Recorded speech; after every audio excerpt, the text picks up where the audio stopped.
میں سنا رہا ہوں آپ لوگوں کہ اللہ آپ کو اس پر بھی توفیق دے دی. ایک تو آپ نماز نہیں پڑھتے ہیں, بولیے نا جی, کیا صحیح ہے کہ نہیں؟ ایک تو نماز نہیں پڑھتے آپ, ایک تو آپ تہجد نہیں پڑھتے, رات میں تلاوت نہیں کرتے, تو کم سے کم اتنا ہو کہ جو نبی نے فرما دیا اسی پہ عمل ہو جائے, جو سیدنا فاروق اعظم نے اسے عام کر دیا اور آپ نے اعلان کر دیا کہ او میرے ساتھیوں غور سے سن لو, جو میرے نبی نے ارشاد فرما دیا ہے اگر اس پہ جس نے عمل کر لیا تو گویا رات بھر جو باوضو ہو کر کے دو رکعت کی نیت کر کے نفل پڑھتا رہے گا, نفل میں نفل پڑھتا رہے گا, یہاں تک کہ صبح صادق کے وقت تک اذان فجر تک اگر وہ نفل پڑھتا رہے. اور نبی نے فرما دیا ہے اگر پیار و محبت بھرے انداز میں اپنے بیوی کے ساتھ آدھا گھنٹہ رہ گیا, عبادت میں بھاری. سبحان اللہ. یا پھر یہ سیکھنا ہوگا کہ نہیں ہوگا؟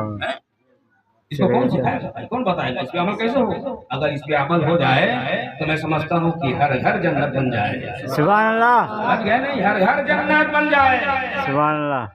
لیکن یہ کہاں ملے گا؟ کسی یونیورسٹی میں نہیں ملے گا. یہ کہاں ملے گا؟ کسی کالج میں نہیں ملے گا, یہ کسی پروفیسر سے نہیں ملے گا. اگر یہ سب کچھ ملے گا تو حدیث مصطفیٰ سے ملے گا, سبحان اللہ. یہ بارگاہ مصطفیٰ سے ملے گا. جبھی تو بریلی کا امام اعلیٰ حضرت نے فرما دیا کون دیتا ہے دینے کو منہ چاہیے. سبحان اللہ. اور سبحان اللہ کہنے کے لیے بھی منہ چاہیے. سبحان اللہ. کون دیتا ہے وہ منہ چاہیے, دینے والا ہے سچا ہمارا نبی. سبحان اللہ. دینے والا ہے سچا ہمارا نبی. اس پر تو عمل ہو جائے گا نا آپ لوگ؟ ارے بولیے انشاءاللہ. سبحان اللہ.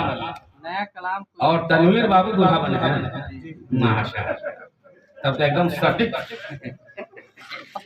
ہے کہ نہیں, ایک دم نشانے پر ہی ہے معاملہ, ہے کہ نہیں, ایک دم بالکل خطاب نشانے پر. یہ سمجھ لیجئے, چلیے مسکرانا بھی سنت ہے. سبحان اللہ. سبحان اللہ.